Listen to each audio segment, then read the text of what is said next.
আজকে চলে এসেছি কিন্তু লখনৌ বিরিয়ানিতে। এসে দেখতে পাচ্ছি ঘি দিয়ে কিন্তু দাদা অলরেডি হাঁড়ি কাটা শুরু করে দিয়েছে। এবার কিন্তু বেরোবে চিকেন মাটন। দেখুন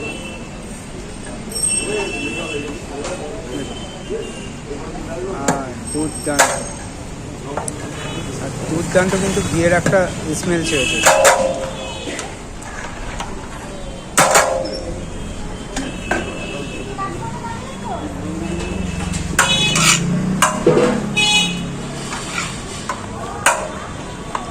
ফার্স্টে এরকম সাইজের বড় বড় সাইজের আলু,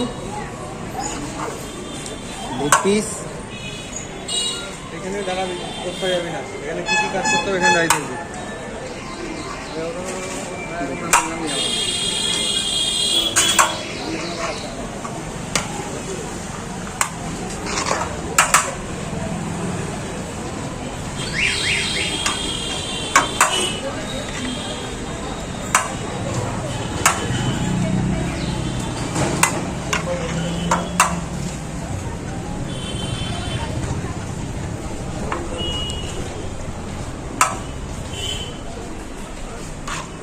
সবই করে